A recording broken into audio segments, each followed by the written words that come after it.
it's so wonderful to be here with you all again this year. It's such a great event. At D2L, we are committed to transforming the way the world learns, and that happens not only through technology, but also community, which is why we are all here today. What you might not know is that D2L was founded by John Baker 26 years ago, while he was actually still a student at the University of Waterloo. And today, our Brightspace platform supports millions of learners across the globe. Being part of this event is a true honor, and it's my genuine pleasure to introduce our keynote speaker, Dr. Joe Sallustio. Joe has become one of higher education's most influential voices by doing something unusual, actually listening. As co-founder and host of the EdUp Experience podcast, he's interviewed over 400 college and university presidents and nearly 1,200 higher education leaders, generating over 500,000 downloads. No one in higher education has had more candid conversations with sitting presidents about what's really happening in the sector, making him industry's most connected voice on institutional strategy, innovation, and transformation. As Chief Industry Engagement Officer and Senior Vice President at Ellucian, the global leader in EdTech serving over 2,900 institutions worldwide, Joe connects institutional leaders with strategies and innovations that they need to thrive in a rapidly changing landscape. His role sits at the intersection of technology, operations, and institutional transformation. Joe is co-author of the best-selling book, Commencement, The Beginning of a New Era in Higher Education, which synthesizes insights from over 125 presidents into actionable guidance for thousands of higher education professionals. His forthcoming book, Digital Modernization for Higher Education Boards, commissioned by the Association of Governing Boards, or AGB, for a January 2026 release, addresses how governing boards can lead institutional transformation in an AI-driven era. Joe also serves as senior consultant for AGB. Joe's presentation today will challenge us to question assumptions, move faster, and stop protecting process at the expense of serving students. Thank you, Joe, for joining us today and sharing insights with Illinois online higher ed professionals, as well as many others who are joining us now or watching this in the future from across the globe. Thanks so much. Thank you, Emma. By the way, I love D2L and the work that you do. It takes a village to serve students, and you guys do such a great job with your LMS, and it's such important work. So thank you for allowing me to be here today to speak to everybody. I think my first challenge will be making sure that I share my presentation, really pulling on the podcast skills this morning. So I'm going to go ahead and share and see what happens here. Let's see. Do you see a presentation here? Yes. It probably looks like it's not in presentation mode, so I've got to hit this button right here. And now you probably see my presentation mode, or do you see the whole thing? We see your presentation mode. Presentation mode. How's that? Perfect. Yes, got it? Woo! When I tell you about pressure, that's pressure, ladies and gentlemen. That is real pressure right there to get that part right. First of all, I want to thank the Symposium for bringing me here to speak to you today. As Emma said and eloquently stated, my background, really my credibility.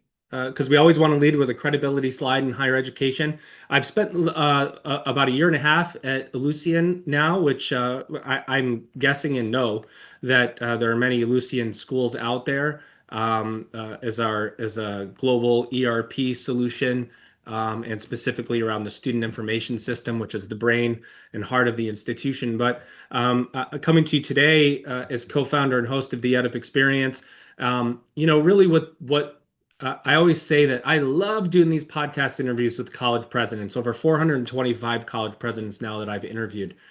But the 5 to 7 minutes before I hit the record button and the 5 to 7 minutes after I hit the record button, you would not believe the information that comes to me that I will never repeat. I'll never point out who said it, but the amount of information that I get in that 10 or so minutes on either side of a podcast is really telling. And many, and by the way, I'm a little under the weather today, so if you see me choke, I'll try to hit the mute button so I don't disturb the stream here. But the record button is really a fascinating thing, because when you select it, there are many college presidents that have institutions under fire or under financial strain. But that record button, then everything is good. When you hit that record button, everything's great. And that's a responsibility of a president to make sure they're presenting a positive view of an institution. But then you get the real story on the other side of those things. So that's given me the opportunity, and my co-founder, Elvin Freitas, to have over 500,000 downloads of the podcast and continuing to grow. We're actually in the top 1.5% of worldwide podcasts, and there are over 3.6 million podcasts now. So there are a lot of people listening, and it's a public service that we provide. So if you are out there, you have a college president that wants to talk about their institution in a positive way, the idea is that this podcast gives everybody a microphone to talk about the value proposition of higher education. We have so much negativity around us.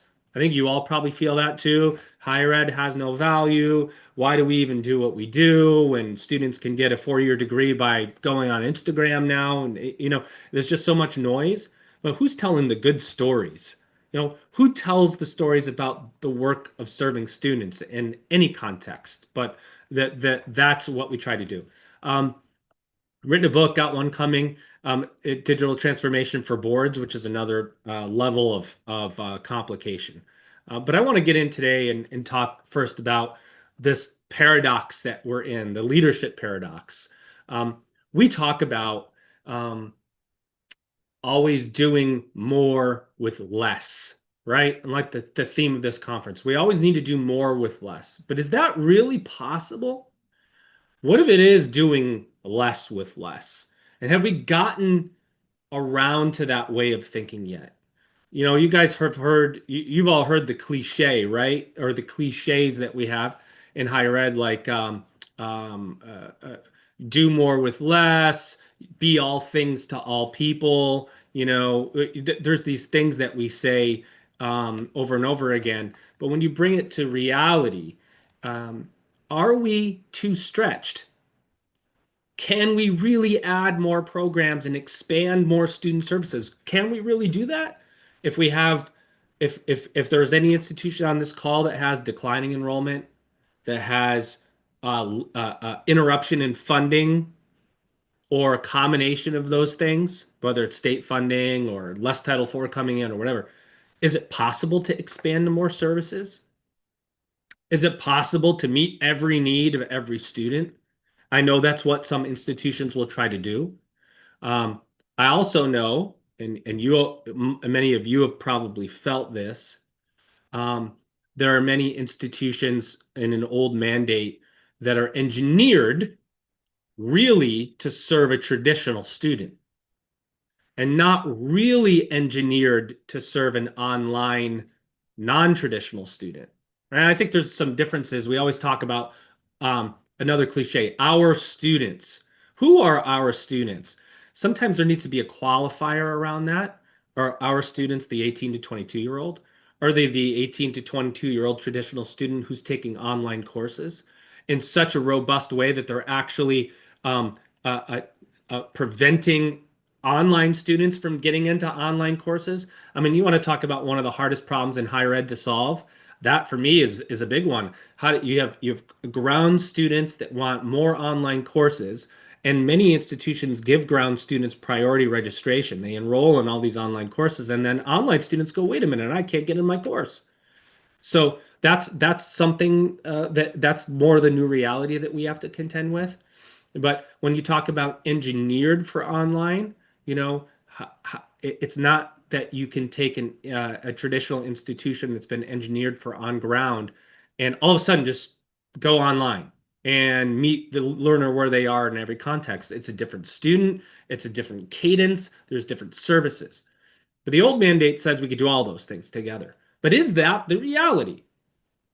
And that's a question I think that we all have to answer together. I think students will answer that for us more than we answer it for ourselves. But what if doing more with less is not possible? How do we do less with less, but do it really, really well? And that's the difference between a strategic focus over scattered effort, right? And that's sort of the foundation of what I want to talk about. You know, in as employees, I think it's really easy for leaders to say, "Hey, we just got to do more. We got to do more with what we have. We got to get the job done." And it's a whole different reality to actually do that, especially as the student consumer is evolving. And you see it and online, you see it faster and more pronounced than anyone else, right? The student has immediate expectations for service. The student is accessing other things in their life that have a 24/7 on-demand feel. So those are some of let's set that foundation. Now let's go to the higher ed hamster wheel. I always like to give disclaimers here as we're talking about learning. So as we talk about doing less with less, one of the ways to do that is to increase efficiency. And artificial intelligence is a way to increase efficiency. I am not going to sit on this call and talk to you about AI or give you a dissertation about why AI is great or why it's the next thing. You've heard all of that. You're probably bored to death of it in some way. I know sometimes when I hear somebody get up and go, and AI is the future of teaching and learning, it's like, yeah, I got it. I got to figure out how to do that. I made this presentation with a AI program called Gamma.app, and Gamma takes if you haven't used Gamma before, it takes an outline and it inserts photos and structure into your outline. So I created an outline, created the stats I want, and it put it into slides for me. And so this obviously is an AI generated picture and AI generated slides based on my inputs. So that was a way that I could do more with less and save some time on efficiency. And that's the way we need to start thinking. But if you look at the hamster wheel we're in here, and some of these stats come from my book, Commencement, 56% of leaders are feeling and have felt unsteady. Overwhelm, uncertainty, one of the phenomenons that we're seeing. In fact, I saw an article about it today. The role of the college president is a high turnover role now. The average presidency went from, I think, was close to 7.5, almost 8 years. Now it's down just a tad over 3. So we're seeing presidents move on. What does that mean for employees? It means every time you have a new leader that has new vision, that comes in with new ways to distribute resources, that comes in that people have to prove themselves to over and over, that creates uncertainty, and that creates the burnout. Again, burnout is something we all have to watch. Mental health is so important, and that's where doing more with less is something we have to decide if it's possible or not. 52% are trying to fill open positions, but are having to absorb workloads because they can't find people. So what do we do in that scenario? What do we do in the scenario where we need to do more with less? And that less is people, but the responsibilities still need to be completed. So all of a sudden, people are absorbing workloads, and that's coming from Coupa HR. That's tough. We've all been there where, yeah, we're going to take, isn't this the way higher ed goes sometimes? Yeah, we're going to take a pause on that position. We're going to wait to fill it. We're going to absorb that workload for now and assess if that position needs to be filled in the future.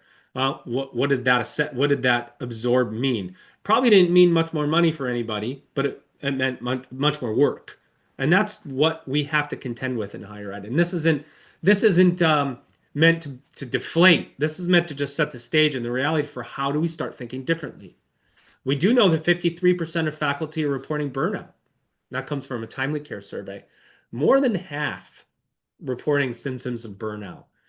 any faculty member who's teaching multiple courses, multiple sections, and then you add in a higher demand consumer, that's a sandwich right there. It's a high pressure sandwich, kind of like trying to get your Zoom presentation to work first thing in front of hundreds of people, right? Same kind of feeling where it's that moment where we have to decide to overcome the barrier, but how do we keep fresh and keep up with this workload?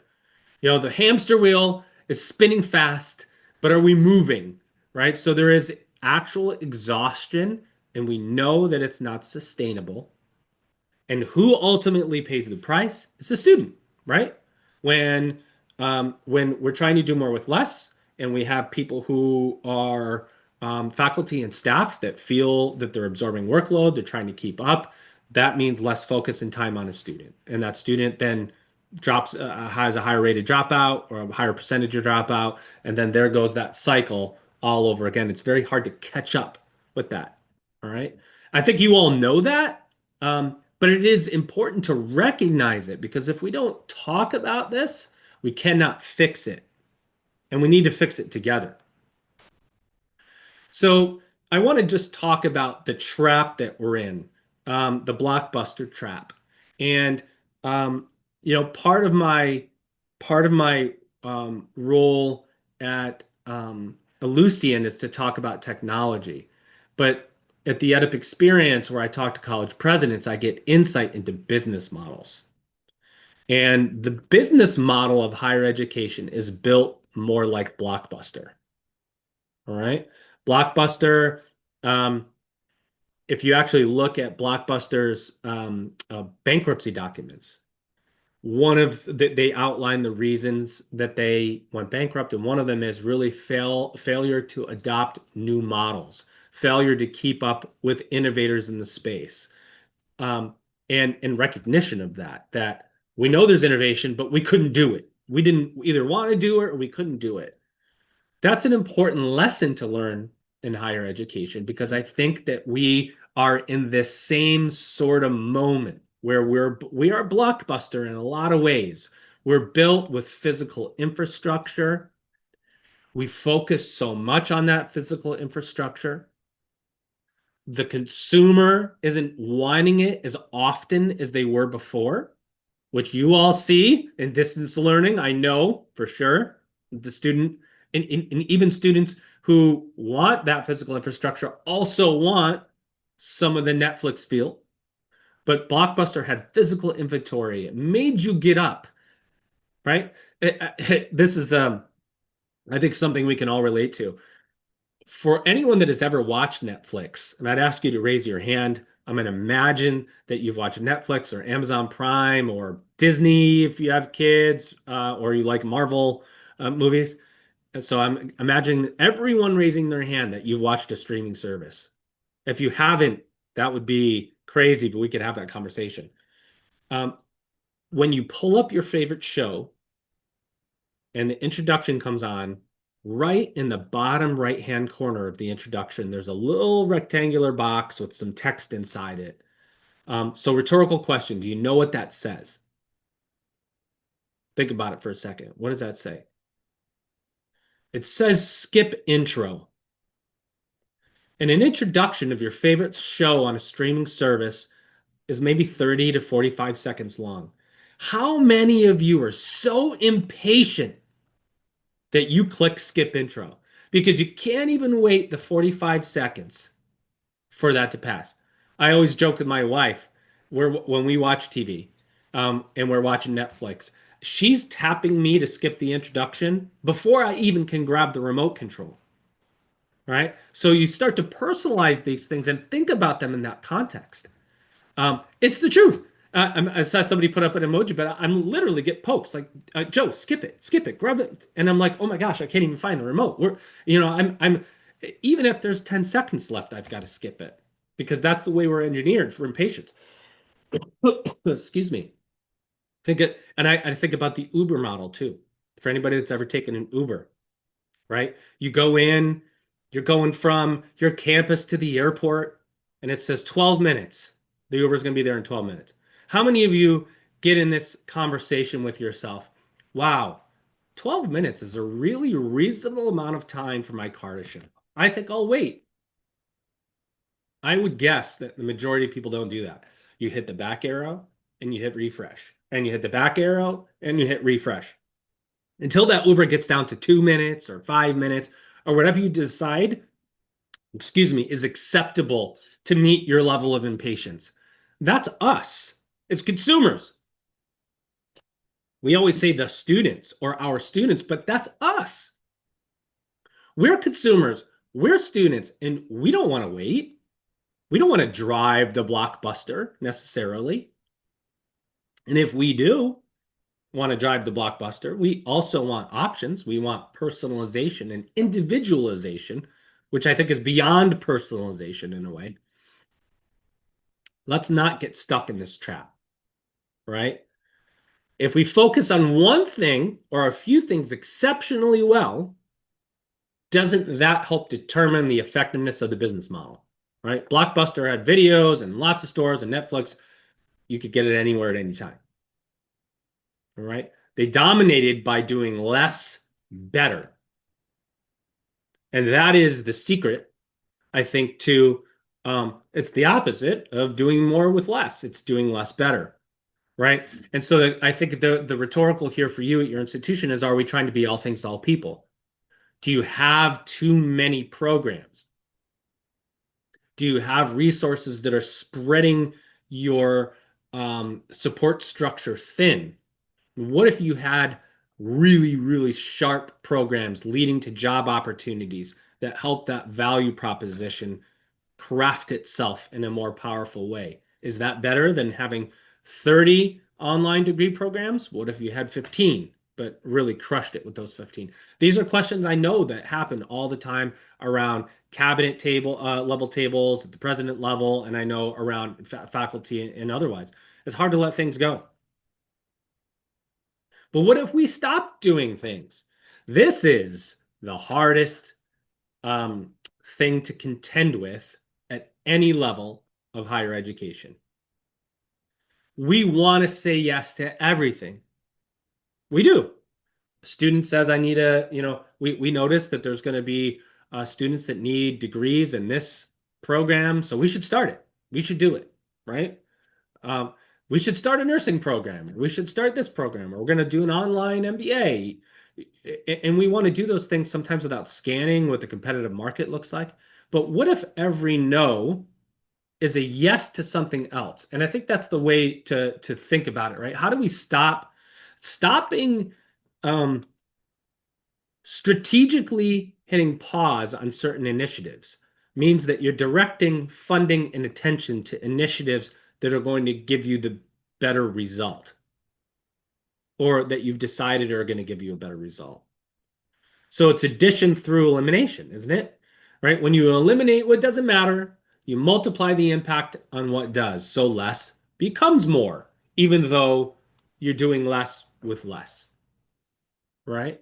So, I mean, these are important concepts to think about. And when I talk to these college and university presidents, this is a question I ask a lot. How do you think about strategically what you stop doing? There isn't a go-to answer. There's no single answer for this. For some college presidents, it's eliminating underperforming programs. For some college presidents, it's been looking at athletics because they have too many teams. For other college presidents, it's attacking the expense structure of the business model. It's been staffing. It's been a number of things. Those are really hard decisions to make, right? That I think it would be, in an ideal scenario, a college president would say, wow, look at all these people came to me with these great ideas and how we could stop doing more with more, and instead look at doing less with less, but doing it better, so that I, as the college president, didn't have to come in and make these wholesale cuts to save the business model. I think what happens in a lot of times behind the scenes is some of these business models are so under strain, you don't really have a choice. You have to cut some things. And that makes it harder on everybody. So it's one of those questions where you could be part of the solution instead of part of the problem. How do we start thinking innovatively? How do we add by subtraction? Right? So excellence requires choice. You cannot be excellent at everything, right? Win the ones that matter. I am definitely trying to be more excellent with AI, but I'm not that excellent with it. I feel like I'm way more excellent at podcasting. So I put a lot of time and attention into that because that's what I have excelled at. What other areas am I not as strong in that I don't do as often so that I could focus more on giving people voice, right? And extending that voice globally, which I think is just a valuable public service to institutions across the country. So again, effectiveness isn't about doing everything. It's about doing the right things exceptionally well. I know you feel that in online education. I know you feel that. What programs should we offer, right? Think about enrollment. I always say, and I through my career found that the easiest way to increase enrollment, the easiest way is to increase the number of start dates that you have. But we're held back by some traditionalism to do that. And those are the ways that we have to start thinking differently. So you guys know the 80-20 rule, right? Typically, in a higher ed institution, 20% of programs drive 80% of enrollment growth. And there's no presentation that is good without a typo, and there it is, my institutio. I forgot the end there. But 20% of programs drive 80% of the enrollment. And that's pretty typical. So what do we do with those other programs? Are they mission programs? Because mission programs are really important to have, right? Is it mission aligned, even though it's low enrollment? Does it help the value proposition of the university? We know that 20% of services solve about 80% of student needs. All right. There are a lot of mental health investments in mental health that have come on recently. We know that the retention initiatives, typically around belonging, help with student needs. What are the services that we don't need as much of, that aren't being used as much? We know that 20% of administrative tasks create 80% of friction. Nothing strikes. I joke and I kid a lot, but if you're an innovator in the space, especially in online, and you're trying to do something, it is difficult when someone takes that initiative and says, well, we got to put a committee around that. We need another committee to look at this. We are oversaturated in higher ed with committees and over socialization. That's what slows down the business, right? So what can we do? What can we look at? And by the way, I think this is true of any change agent. And I know of all the people here, there are some real change agents in here. I fashioned myself as a change agent too, or at least tried. And I spent a lot of my time trying to convince 20% of the people that the change was good. And those 20% of people were never going to agree with me. Never. But I spent so much time doing road shows and trying to convince. And I'm like, if I took all that time and I put it into the 80%, right? And you take that 80% of people who are left and you say 20% are probably trailblazing, helping this change, and 60% are on the fence. And it's that 60% that I really needed to focus most of my time on, but I didn't. And that's when change fails, is because you end up catering to those that are never going to be on board. So what's in your 20% bucket, right? What's in your 20%? Where is your time being focused? Where that this 20% of time is on your highest value activity for online teaching and learning to serve students. What is that 20%? Right? That is the question for you to answer, but it's a really good exercise. It's also a really hard exercise to think about what the 80% of what you're doing could be cut. And you would still have about the same value if you cut all that stuff out. and you focused on that 20%, what value you could create. So we look at strategic filters, right? And these are 5 critical questions, I think, that every leader can ask, every faculty member can ask, every administrator, president, doesn't matter. Is what I'm doing mission aligned? Does it directly serve the core mission? Is it mission drift? Is it mission opportunity? Is it mission drift disguised as opportunity? Those are pretty important questions, I would say. And really the starting question when we're looking at doing less with less. Because what you cut out shouldn't be as close to mission as what you keep. Now, you might say this program is closer to mission than this program, but this program has huge enrollment growth, and staying in business and doing well financially is part of mission, right? No mission, no margin, no margin, no mission. And that's an important thing for all of us to realize in any context, right? What's our unique capability? Can only we do this? Is this something only our campus, our university can do?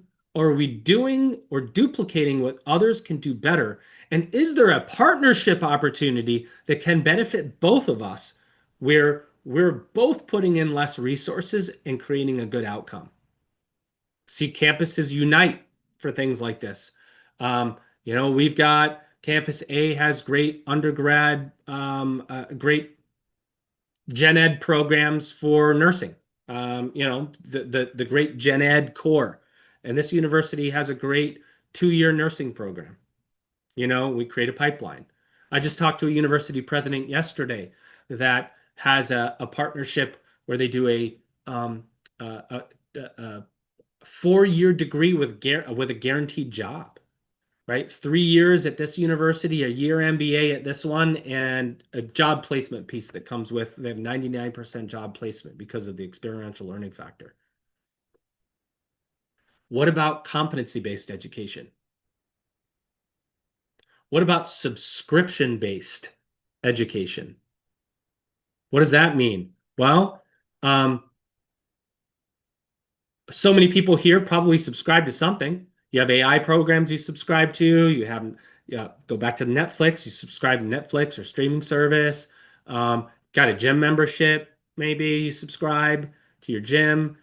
What other? Everything's built around us as this monthly subscription model. When and could higher education catch up to that at some point? When we start to think differently about online, on demand, immediate, individualized, personalized. That's where you start to innovate. Can only we do this? What's our unique capability? What's the sustainability? Number 3, will this exist in 5 years if we don't give it resources? I would say that anything that we're testing out 5 years is way too long. We need to be looking at 3 years, maybe 24 to 36 months. Because artificial intelligence, as you know, in distance education and online learning is absolutely going to be changing the model, right? How? Let's talk about sustainability for a second. So one of the by the way, do you know you guys could tell a podcaster because they start talking to themselves, and I start doing transitions to myself to move me from one thing to the other. So I notice that I'm doing it. And I'm like, stop. But if you think about teaching and learning right now, the paper, the output of the knowledge that we have been assessing for years and years is really easy to get to, right? If you think, now I'm not saying this is where I start to get controversial, I think, but I'm not saying that students should be creating a 5 to 7 page paper with AI. What I am saying is it's a whole lot easier to create that 5 to 7 page output with artificial intelligence. Because with a program like Elicit or with deep research on Claude, I can pull research into me and save time even going out to look for it. Elicit is a really cool program because I put in what I'm researching, and it brings the research to me. And within the document, it highlights the piece of research that's most relevant to my prompt. So I don't even need to go looking through anything anymore to find the research I want. I can ask ChatGPT, for those that are familiar, or Claude, or Gemini, or Perplexity, which is my personal favorite, or Grok, what information to put in my paper so that it gets me the best grade, right? Think about a really savvy student right now who puts in your faculty profile. Here's my faculty member's background and bio. Here's previous grading papers that they have graded and where they marked me right or wrong on structure and otherwise. Here's the rubric. Here's the syllabus. Here's my paper that I created an outline for with AI. Grade it for me based on this faculty member's grading preferences, and tell me where I should improve it to get a better grade. I'm going to go back and I'm going to improve my paper and submit it again. Papers are gone in my mind. And I know a lot of people don't like to hear that, but all that learning took place on the front end now. How do I create an outline for this paper I'm trying to create? What program should I use if I put it in if I try to create an outline in Perplexity, or I create an outline in Claude? What are the differences? What am I trying to research, and how did I bring in the research? How did I think about getting to this output? It's almost like a distance learning and online faculty should put in the result of the 5 to 7 page paper and then make a student show how they could get to it. How do you get to that? Because getting to the 5 to 7 page paper, or 10 to 12 page, or whatever, I would say, boy, wouldn't it be very different to be a doctoral student now than it was 5 years ago? It would be completely different for all the doctors on here. You would be pulling in research through Elicit. You'd be creating outlines through your LLM. You'd be thinking about ways to create structure, and that's where the learning would take place. The paper is such a old way to think about assessing new learning. And that's what I mean about sustainability. Because in 3 years, in 2 years, in 1 year, that student is going to come in and they're going to go, wait a minute, they actually want me to write a 5 to 7 page paper? Oops. Uh-oh. I went too far. Either, how do I go back? How do I go back? There we go. Either it's too easy, right? And I'm gonna get myself in a bunch of trouble because I'm not sure of the 5 courses I have, or the 2 or 3 online courses I have, that I have faculty with different AI preferences. So I don't even know how to think about using AI in my courses. One faculty wants this, one wants that. I've got a lot to navigate just in my journey at this one university to think about what tools I can use. But if I've got to write papers and that's my output, I'm going to go to a university that's a little more forward thinking. So all of a sudden, students start voting. And again, cliche, students vote with their feet. Not true. Students vote with this and one little tap with a fingerprint. That's how they vote. They vote with a click of a button. That's how fast they're moving. So that takeaway for me, that the learning, and this comes from talking to presidents, from AI experts, that learning is all taking place on the front end now. How do we assess those prompts? How do we figure out how they get to that result?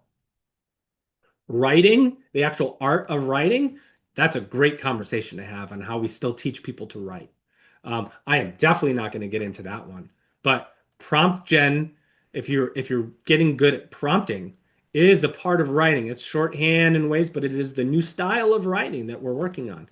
Yeah, it is actually pretty crazy if you're using AI, what it can do. So does your initiative, going to number 4, does what I'm doing multiply your impact or add to it incrementally? Does it help you reputationally? What does it do? I don't want AI to dominate this conversation, because it's so much of this is about teaching and learning and thinking about what we can do better. But I think about the university who goes out to students and says, hey, look, students in Illinois, you can use these 10 AI programs at our university for anything that you want. So come here. Knowing that those students are digital natives, They're coming up through the ranks right now. They're using AI. My daughter is 11. She's got an AI program on her Google Chromebook, and when I walk upstairs to fold the laundry or do something, I hear her go, "What is 128 minus 62 minus 30?" I'm like, and I run back downstairs and I say, "Stop doing that. You need to do it the long way." So all of a sudden, you go, okay, what is an 11-year-old going to be like when they get to college? What's the 15-year-old going to be like in 3 years? What is the adult learner like? Because when I can't figure out that sixth grade math problem, you better believe I ask my daughter and I say, her name's Gemma. I say, Gemma, I don't know how to do this. Go ask your mom. And I send her over to her mom in the other room and I get right on Perplexity and I say, how the heck do I do this math problem? And I read it in and I say, teach it to me like I'm a sixth grader. And if there isn't anybody else on this call that has done the exact same thing, I wouldn't believe it for a second. Sixth grade math is hard. It's hard. And especially if you didn't learn it the old way, you got to learn it the new way. So as adults, we're using these programs, and that's changing how we learn. It's changing our impact. So how do we start to think about impacting those students and impacting our university with what we're trading into and trading out of? And that's where the trade-off reality comes in. Can we stop something to do something else, and what gets sacrificed? Right. So again, I give these little tidbits out. By a show of emoji, has anybody heard of the AI program called Napkin AI? Any thumbs up out there? Napkin AI?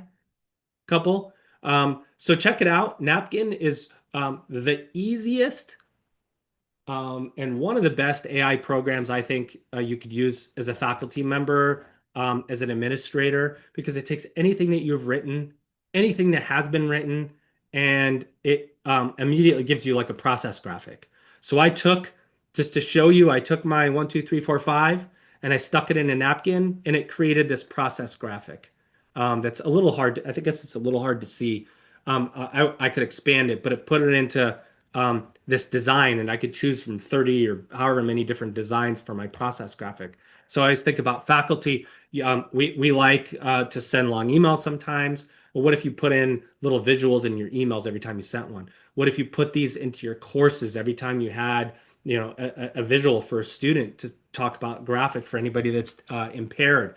So Napkin makes very easy visuals based on anything that you have created. Doing less with less. Napkin's free, or was free. I don't know if it's free anymore, but I just put this in, bam, and I can create a graphic, no problem. Save myself a ton of time trying to create it. Hopefully that's a tip you could all take away. Napkin.ai. So what do students actually want? I think they want simple over comprehensive. That's why we like Netflix better than Blockbuster. They want fast over complete. All right, this is a tough one. We like completeness. We're engineered for completeness. We're faculty and staff, and we want teaching and learning, and that should be protected. I am never going to come on and do any of these keynotes where I'm going to indict the value of teaching and learning. The how is a different discussion. The thing itself that we need to create critical thinkers, and that there's value in the college degree and the process, whether it's on ground or online. I took a fully online doctorate myself. Is there. It's undisputable. The evidence is there, and anybody who detracts from the value of higher education doesn't like facts, because the facts are there. But everything that surrounds teaching and learning should be analyzed for fast, right? We like things fast. And I always think about, if you went back to school now as a consumer right now and you were going to enroll in a program, how long would you wait for that calendar to roll around? How long would you wait for somebody to assess your transfer credit? How long would you wait for somebody to decide if they're going to accept you into their college? My guess is not very long. Like about as long as your Amazon package comes. That's because that's the way we're engineered, right? So clear over complex. Students love clarity. We love clarity, but we're not built for clarity. That's where the blockbuster model comes in. We're built for complexity, right? So how do we start to think about doing less with less? And one of the ways to do that is to create simplicity of process. If you could create simpler processes, you'll get better results. Excuse me. So Netflix doesn't offer every movie ever made, but its machine learning offers you the right movie when you need it. I mean, you think about that model. It doesn't offer you 100,000 movies, but the algorithm says, here's what you need before you even know you need it, because look at your preferences. And that's the power of what the future holds for us. Again, napkin. I said, make me a graphic that shows me student preferences, student service preferences, and how this looks, right? So we want student satisfaction at the center. Simplicity, speed, and clarity bring that student satisfaction. We're in this era, you guys, we're in this era of consumer command and control. Great inflation pressure, students wanting different ways to experience higher education, the how, right? Non-standard term, standard term, quarter systems, on demand, CBE, short courses and micro credentials, and you look at all these things that everybody's wanting something different. That means that the consumer is much more in control of the choice than they were before. So we look at this noise around us, institutions, government, social media. We've got parents, employers telling us what we need to do, that students need to be better prepared for jobs. And then we have students wielding unlimited choice through here. Unlimited choice. Student wants to take an online program in Dubai. They could. Let's keep them in the state of Illinois, but they could take one in Dubai. And those that have online programs in Illinois get the students from other states, right? Or your surrounding areas, and rather than having them go to another state or another area. That means the value proposition has to be there. That means the differentiation has to be there. So how do you clarify and crystallize that differentiation when you aren't going to get a bunch more resources to do it? And that's the challenge we have in higher ed. So some statistics here. This comes from the Ellucian Student Voice Report that Ellucian puts out. Over 1,500 students are surveyed. Only 22% understand credit transfer requirements. Only 22%. They're overly confused about credit transfer. And isn't credit transfer the ultimate conundrum for us? It is, right? It's like in any other business. And this is what I find fascinating sometimes about just looking at the intricacies of the business model. You want to apply to a university, you submit your credit transfer requirements, or you submit your transcripts. University comes back and says, well, it's going to take about 2 weeks, maybe 3, maybe less, to review those credit transfer requirements. Maybe you've got, they've submitted them during the summer and you've got 9-month faculty who aren't even going to look at it until the term starts. Maybe there's a course that nobody could decide upon, so it needs some kind of final sign-off. But we want the student to enroll with us anyway. It's like enroll, get started, and we'll get back to you on how many credits transfer. It's like you think about than any other major purchase that we have. How many of you would go buy a new, people don't like to compare these things, but in terms of cost, they're similar. If you went to buy a new car and the dealership said, yeah, we're going to let you drive off with your new Lexus, but you got to leave us with your trade-in. But we're not going to tell you how much money you get for it. You might get $5,000, you might get 10, 15, but we want you to buy this other $50,000 car. You go, no, I need to know exactly how much my trade-in is. I need to know exactly what I get before I'm willing to make any decision. But for years and years and years, we're saying students enroll, get started, and we'll let you know how many credits transfer over. We think we're going to take most of them. And the insanity of that And so you think about something like credit transfer for online programs. Online, students sometimes, and you know this, there are 2, 3 different schools sometimes as they transfer. If we really want them at our university, we got to get back to them as fast as the skip intro button. Because if that student doesn't get that service back, they will skip to go somewhere else. That's just a fact of how consumers are engineered. That isn't me and my opinion. That is a fact of how people are engineered right now, right? Amazon, your Amazon package, if Amazon comes back and says it's going to take 4 days, you're like, what? 4 days for a package? This is insane. I want it same or next day. Everything the same or next day. Right? 60% from the student voice report said they would return to higher ed if the institution provided clear program completion detail. Now, for those of you that are accessing the some college no degree student, this is really important, right? To get them back, you have to want them back. And then I put this one in. 100% of students don't care about our internal struggles and bureaucracy. Isn't that the truth? They don't care. They only care that they get the service. We care. We care about those structures and bureaucracies, and sometimes they're hard to navigate, but students don't care. I want to go through this quick. I'm going to try to close this in the next 5 minutes to give time for question. But calendar rigidity is one of the things that holds us back in higher education. We are on we like the fall, spring calendar with a little bit of summer.